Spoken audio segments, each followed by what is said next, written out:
What's up, guys? Nick Minoy, strength and conditioning coach, gym owner, PT&J Performance Training.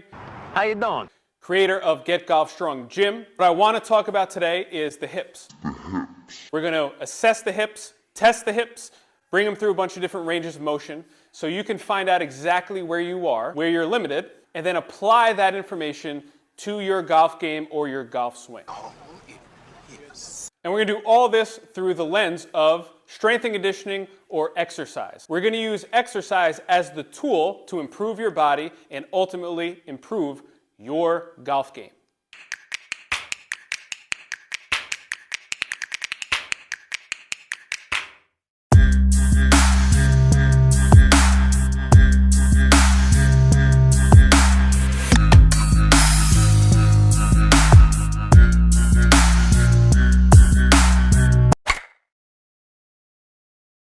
So let's talk about the hips. They play a very important role in all things that generate speed, power, stability, when you rotate correctly and store up all that energy and then release it through on the downswing. The truth is, the hips do not lie. Can't lie, they're not capable of it. But let me ask you a question. Are your hips lying to you? Are they possibly being untrue? Doing things that you do not know that they do. Cannot play with them. Cannot win with them. Can't do it. Do you know how well your hips function? Do you know how to assess or test your hips, your current ranges of motion, and your current limitations? No. So on a more serious note, we're going to find those answers. We're going to test the hips. We're going to assess your current range of motion. And then we're going to apply some strategies. Strategery. Some different exercises or movements to help increase your ranges of motion, your mobility in your hips, your flexibility. The better your body works or the better your hip works in isolation, the better it's going to work in larger compound movements such as a golf swing. We got all of that. So how are we going to do that? Well, let me paint a picture for you.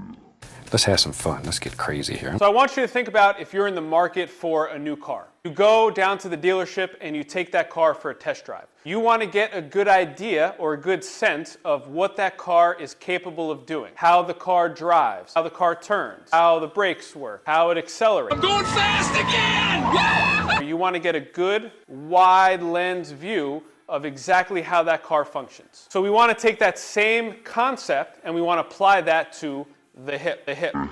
So our test is literally going to be a test drive of your hip joint going through all the different ranges of motion that it's capable of. All we need, you can do this in your home, very simple to do, is we're going to grab a stable object. You can grab a stick, you can grab two sticks, you can grab your couch, you can grab the Empire State Building, you can grab onto whatever it is that gets you locked in and gets your body nice and tight and able to stabilize. Grab my arm, the other arm, my other arm. Number one, I'm squeezing my core nice and tight. I'm pushing the stick down to the floor, create as much tension in my body as possible. First thing I'm going to do, I'm going to drive this foot up as far as I can. I'm going to max out my range of motion. Then I'm going to drive this knee up as high as I can. Again, maxing out the full range of motion, keeping my body tight everywhere else. I'm going to drive this knee out to the side, maxing out that range of motion. Now I'm going to rotate. I'm going to drive my knee down and drive my foot up. And I'm going to finish by circling back around and finishing at the bottom. So let's go through that again. I'm going to drive the foot up. I'm going to drive the knee up. I'm going to open the gate. I'm going to drive the knee down, rotate that foot back and around.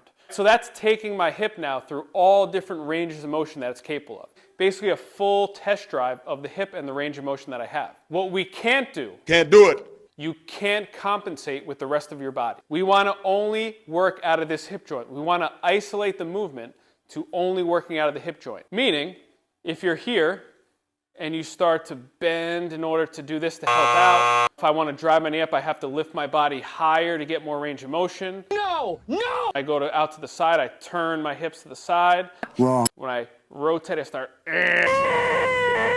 cranking my body down. That is the opposite of what we're trying to accomplish. We're trying to accomplish isolated range of motion out of that hip joint only. Every person's range of motion is going to be different based off how their body currently functions. If all you have is the ability to get to there, That's your end point where you stop. Stop.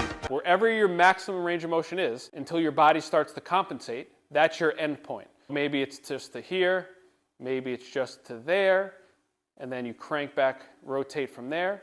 Go through these ranges of motion, find out where you're limited, find out where your body compensates the most, and then take notes of those different ranges of motion that you struggle with the most. Establish your baseline of where you're currently at with isolated hip function.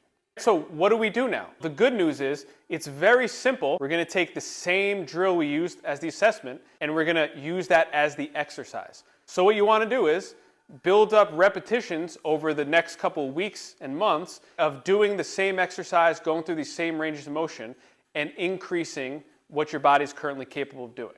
If you want to simplify it even more, we could break it down into 4 different zones. So zone 1 is going to be external rotation or bringing that foot up. Zone 2 is going to be driving our knee up high. Zone 3 is opening the gate out to the side, abducting. Zone 4 is internally rotating and finishing that extension back and around. So if, for example, you struggle with one of the 4 zones, spend some time in that zone or spend a little more time working on that zone and improving that specific range of motion. For example, you struggle with going from zone 2 to zone 3 without turning your body, you can really lock in. Pretend there's a post here. We grab the post nice and tight. I'm going to lock my body in. I'm just going to go out to the side and back. I'm just going to work on this one piece of the range of motion until I can isolate that movement only out of this hip joint. What we're working on here, in the most general, easy to understand way, is we're sending a lot of information to your hip to try and get it to work independently without other parts of your body. Your hip joint is one of the major rotational points of your entire body. So if you're lacking ability to rotate in your hip joint independently, it's going to be much harder for your hip joint to work with the rest of your body in something like a golf swing. So the big idea is the better different parts, the better different joints work in isolation, the better or the easier it is, or the path of least resistance they then have to take when they work in conjunction with other parts of your body. So one of the best things about this drill is how easy it is to apply. You don't need any equipment. You can do it almost anywhere. There's a million different ways to do very similar drills. This is just one simple way that I wanted to share first to get started with creating some better range of motion for you. Move better, be stronger, be healthier, and do the things that you want to do without restriction. Try these drills out, go through, find your baseline. Hope you improve your baseline. Please like and subscribe this video, leave comments, and don't forget. All in the head, yeah, it's all in the hips. On tonight, you know my hips don't lie, and I'm starting to feel it's right. All the attraction.